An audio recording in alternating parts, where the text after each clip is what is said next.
In the 1850s and 60s, across both American cities and British industrial towns, grand hotels began appearing with a scale and consistency that matched their era's ambitions. These weren't modest inns or boarding houses. They were multi-story structures with hundreds of rooms, central heating, gas lighting, elevator shafts, dining halls that seated 200 guests, and lobbies designed like cathedral atriums. The official story is straightforward. Entrepreneurial vision met industrial progress, and investors built accommodations to serve the coming age of rail travel and business expansion. But the Erie Hotel in Cleveland opened in 1859 with 300 rooms when the city's entire transient population, travelers, salesmen, and visitors combined, averaged fewer than 150 people per night. The Langham in London, completed in 1865, contained 600 rooms at a time when the city's documented tourist arrivals numbered roughly 8,000 annually. That's 219,000 room nights of capacity for a market that generated perhaps 40,000 room nights of demand. These weren't isolated gambles. They appeared in clusters, within 18 months of each other, using nearly identical floor plans. This isn't a documentary about hidden history. It's an examination of infrastructure that, by the numbers available to us, seems to have preceded the need it was built to serve. The timing, the scale, and the speed of construction present questions that standard historical explanations address, but don't fully resolve. What follows is based on architectural records, census data, business ledgers, and city planning documents from the mid-19th century. The patterns are real. The interpretation remains open. The Palmer House in Chicago opened in 1871, just after the Great Fire, with 225 rooms. Chicago's population was 300,000. The hotel featured fireproof construction, gas-lit chandeliers, vertical steam-powered elevators, and a barber shop with private baths, amenities that wouldn't become standard in American homes for another 40 years. The business plan projected 60% occupancy within the first year. The first-year occupancy was 31%. The Grand Hotel in Brighton, completed in 1864, rose 4 stories above the seaside with 150 rooms, Turkish baths, and a hydraulic lift, one of the first in Britain. Brighton's tourist season lasted roughly 12 weeks. Outside that window, the hotel operated at 15% capacity. Yet it remained solvent. Investors didn't withdraw. No bankruptcy proceedings appear in municipal records until the 1890s, and even then the hotel restructured rather than closed. The Westminster Palace Hotel in London opened in 1860 with 300 rooms, making it the largest hotel in Europe. The promotional materials emphasized its capacity to host the commercial and diplomatic traffic of a global empire. But in 1860, London's railway terminals handled an average of 4,200 overnight visitors per week, most of whom stayed with family in boarding houses or in the city's 80 smaller inns. The Westminster Palace was built as though the demand already existed at triple the documented volume. And it wasn't alone. Between 1855 and 1870, at least 14 hotels with more than 200 rooms each opened in cities across the United States and the United Kingdom. These weren't expansions of existing properties. They were new builds, constructed simultaneously, often by different investors with no documented coordination. Yet their designs shared structural features. Central atriums, gas distribution networks pre-installed on every floor, reinforced foundations capable of supporting additional stories, and sewage systems connected to municipal lines that, in many cases, weren't completed until 5 to 7 years after the hotels opened. The Fifth Avenue Hotel in New York, completed in 1859, installed a passenger elevator, the first in an American hotel, despite the fact that the city's building codes didn't yet address vertical transportation safety standards. Those codes were written in 1862, 3 years after the elevator began operation. The hotel's construction documents show the elevator shaft built into the original foundation plan, not retrofitted. It's as though the infrastructure anticipated the regulations. The Midland Grand Hotel at London's St. Pancras Station opened in 1873 with 300 rooms, Gothic Revival architecture, and a design so elaborate that its construction required specialized Italian craftsmen to be brought to England under multi-year contracts. St. Pancras itself had been completed only 5 years earlier. The station's passenger traffic in 1873 averaged 11,000 travelers per week, the majority passing through within hours. The hotel's size suggested a market 5 times larger than what arrival logs recorded. But here's what complicates the narrative. These hotels didn't fail. They didn't sit empty. They operated. Payroll records show consistent staffing levels: porters, cooks, maids, concierges. Municipal tax records show property assessments that remained stable or increased. Trade journals from the period mention them in passing, not as wonders or failures, but as ordinary features of urban development, which raises a quiet tension. If the demand wasn't there yet, if the tourism, the business travel, the social functions hadn't yet materialized at the scale these buildings required, what kept them operational? How did they remain financially viable long enough for the market to catch up, assuming it ever did? There are explanations: civic investment, speculative capital willing to absorb short-term losses, government subsidies tied to rail expansion. These are documented and real, but the timing is dense, and the density itself invites scrutiny. Because when you map the construction dates, the occupancy rates, and the infrastructure capacities of these hotels across a 15-year window, you're not looking at gradual growth. You're looking at synchronized arrival, as though the blueprint already existed, as though the system knew the system was coming. The pattern becomes more difficult to dismiss when you move beyond individual buildings and examine the systems they connected to. The Tremont House in Boston, rebuilt in 1856 with 170 rooms, was designed with interior plumbing on every floor, 8 years before Boston's citywide water pressure system could reliably serve buildings above 3 stories. The hotel's engineering plans show pump rooms and reserve tanks built into the basement, sized to supply the entire structure independently. But those tanks had capacity for nearly double the hotel's maximum occupancy. The infrastructure was pre-scaled. This wasn't unique to Boston. The Grosvenor Hotel in London, opened in 1861 adjacent to Victoria Station, included a dedicated spur line for coal delivery directly into its basement. The rail spur was built before the hotel's foundation was laid, meaning the transport infrastructure preceded the building it was meant to serve. The spur's dimensions allowed for 3 freight cars simultaneously, far beyond what a single hotel's heating system required, even in winter. Records from the London and South Western Railway show the spur operating at 40% capacity during the hotel's first decade. The space was there. The use wasn't. Across the Atlantic, the Burnett House in Cincinnati opened in 1850 with 340 rooms and became the largest hotel west of the Alleghenies. The city's population at the time was 115,000, with fewer than 2,000 transient visitors per month outside of the brief summer trade season. Yet the Burnett House included a telegraph office, a dedicated postal sorting room, and gas lines capable of illuminating not only the hotel but adjoining commercial buildings that hadn't yet been constructed. Those buildings appeared between 1853 and 1856, their gas connections already waiting. It's as though the infrastructure anticipated the neighborhood. But perhaps the most unsettling consistency lies not in the buildings themselves, but in the administrative layer beneath them. Fire insurance maps from the 1860s, those large color-coded surveys conducted by companies assessing risk, show these grand hotels listed with detailed structural annotations: load-bearing wall thickness, foundation depth, water access points, emergency egress routes. This level of documentation was standard for high-value properties. What's unusual is that many of these hotels appear on insurance maps dated 1 to 2 years before their documented completion dates. The Nicollet House in Minneapolis shows up on an 1857 Sanborn map with full interior notations. The hotel's opening ceremony is recorded in local newspapers as October 1858. The St. James Hotel in San Francisco appears on an 1854 insurance survey. City records list its certificate of occupancy as April 1856. These aren't clerical errors. The maps include floor plans, room counts, and firewall placements that match the completed structures exactly.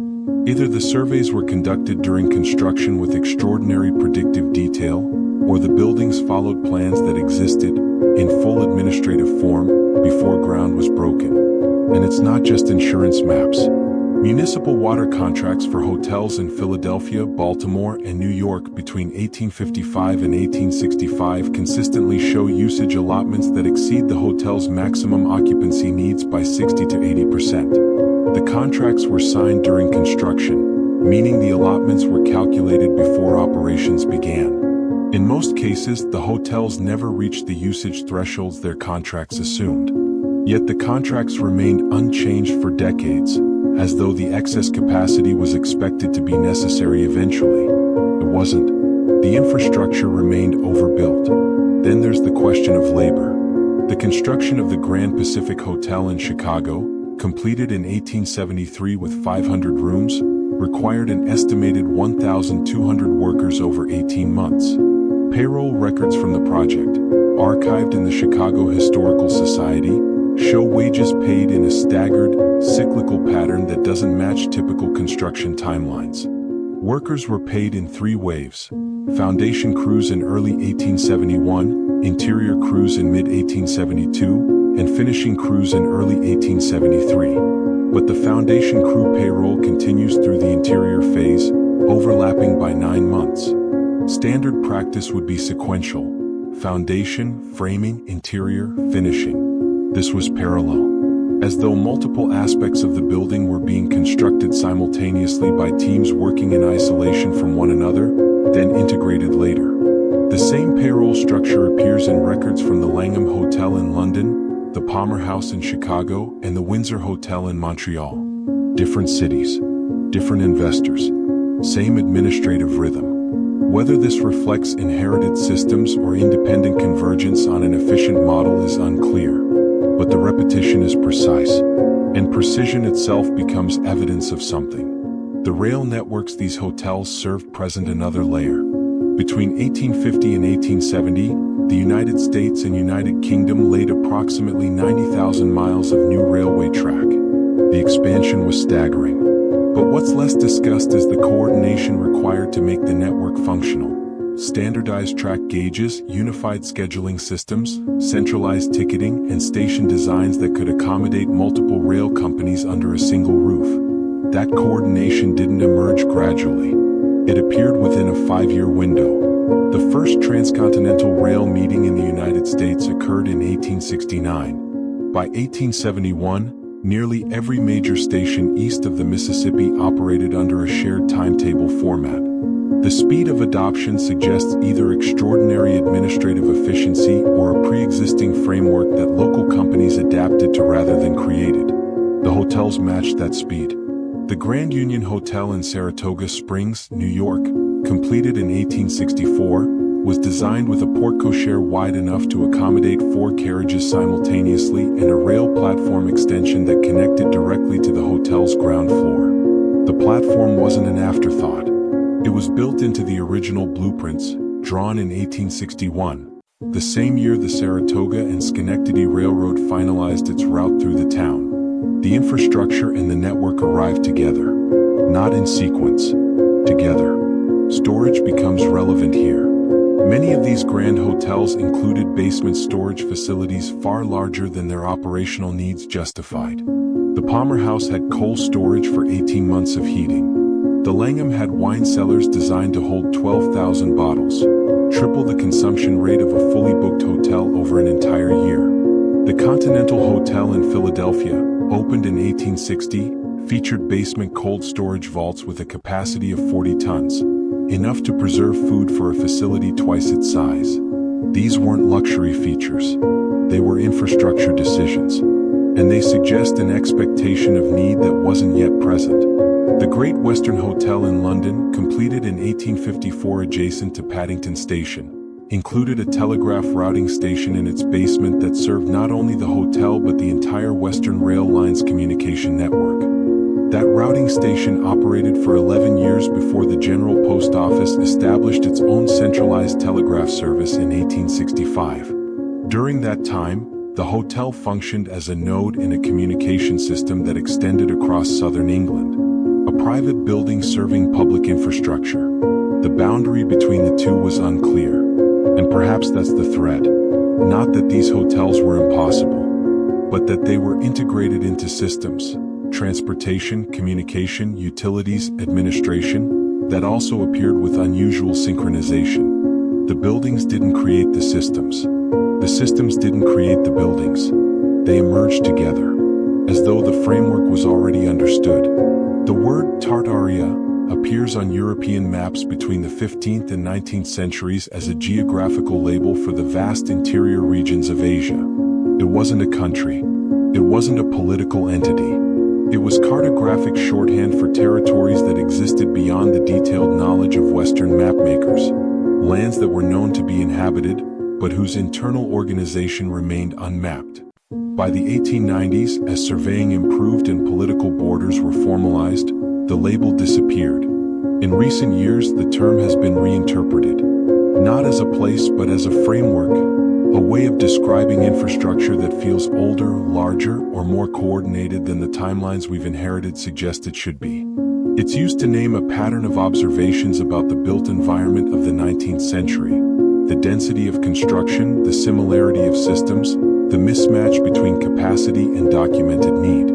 It's become a lens. There are three ways to interpret what that lens reveals.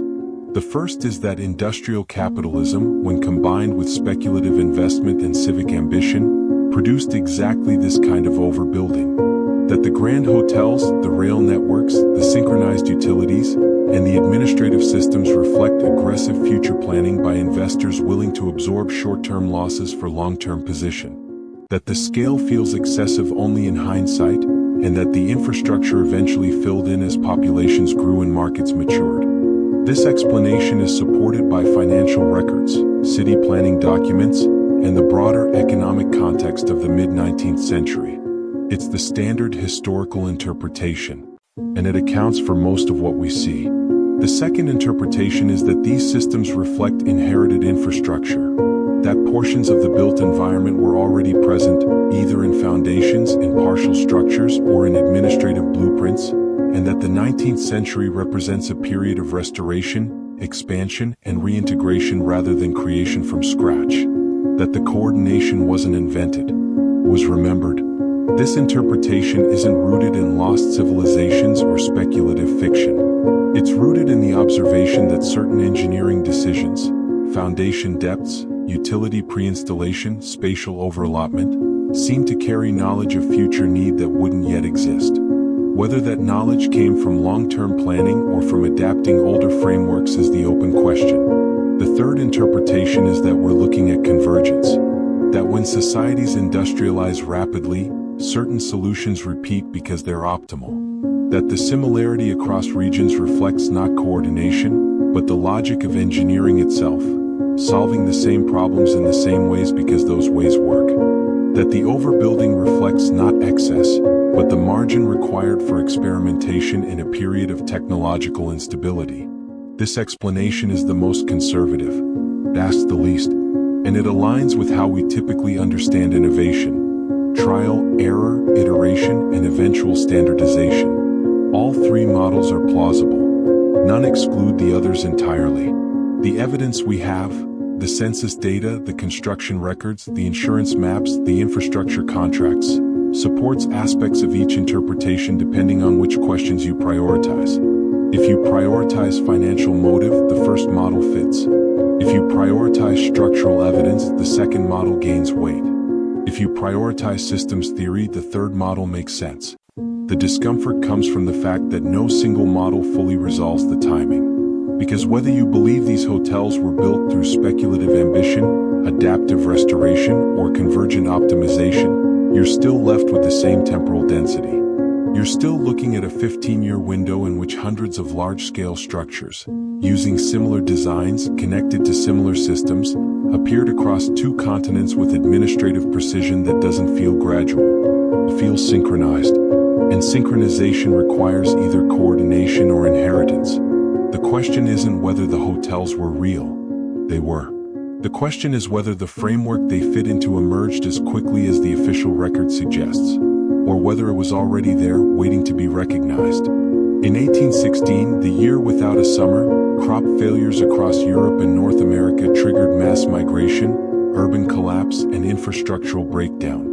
When rebuilding began in the 1820s, it began with a uniformity that historical records describe but don't fully explain. Building codes standardized. Utilities appeared in clusters.